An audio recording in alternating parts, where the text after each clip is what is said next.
саяси әскери жағынан Ресейдің құлы, ал финанс қаржы жағынан Қытайдың құлы.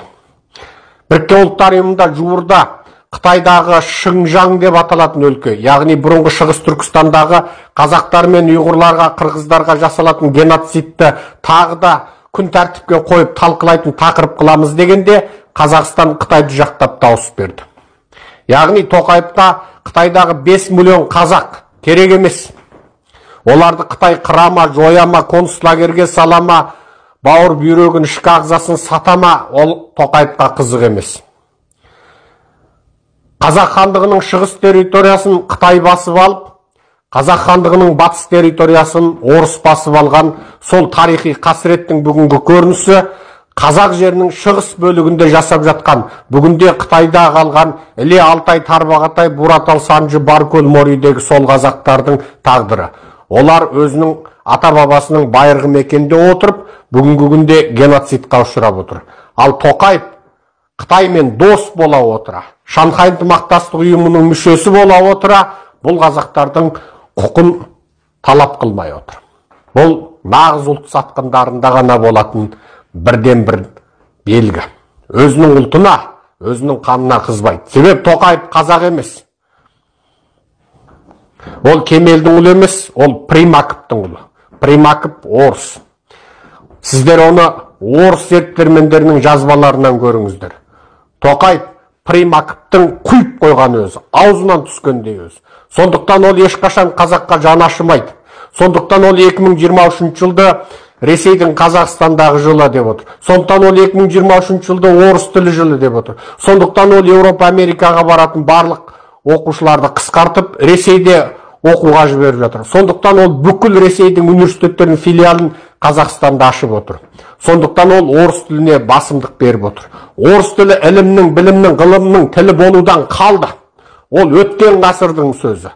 Бүгінгі заманның ілімі де, білімі де, ғылымы да, ақшасы да, байлығы да, экономика, финансы, медицинасы бәрі тек ағылшын тілінде. Ағылшын тіліндегі жоғарғы әскери технология, IT, медицина сияқты финанс, экономика саласындағы ең соңғы жаңалықтар, ең соңғы ілім, білім, ізденістің барлығы тек ағылшын тілінде шығады. 5 жылдан кейін басқа тілдерге аударылып жатады.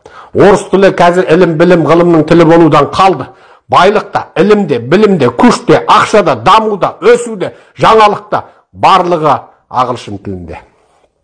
Тоқаев қазақтың жастарын ағылшын тілін үйреніп, дүниенің ең озық елдерінен білім алатын жолын тосып отыр. Ол Қазақстанды басы бүтін Ресейдің отарына қайтадан айналдырмақ. Ол 2022 жылдың қаңтарын қанды қаңтарға айналдырып, Ресейдің әскерін Қазақстанға шақырып, қазақтарды қынадай қырған қанішер. Ол Кенесарының басы шабылғаннан кейін құлдыққа түскен қазаққа қайтадан орысты алып келуші адам. Ол біздің ұлттық трагедиямыздың бастауы болып отырған адам. Тоқаевтың, Назарбаевтың көзін құртпай, Қазақстанда жаңа демократиялы жүйе орнатпай, ешқандай жақсылық болмайды. Тоқаевтың шоуы таусылмайды. Алданбаңыздар. Ол дәл қазір Путинмен бірлесіп қазақ халқын алдап отыр. Саяси спектакльдер мен ойындар, саяси қойылымдарға алданбаңыздар. Бұл жүйе тек ойын көрсетеді. Ал қарапайым қазаққа ешқашан жақсылық болмайды. Қарапайым қазақ қашан жақсы күн көре алады?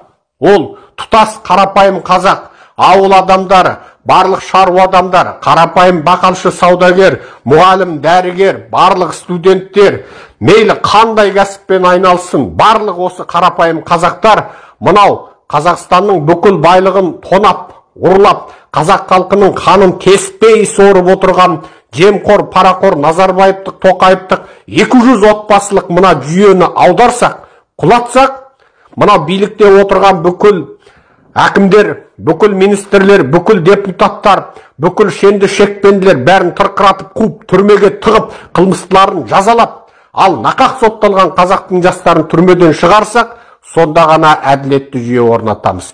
Біздің мына билікте отырғандардың барлығы қанішерлер, барлығы қарақшылар, барлығы ұрылар,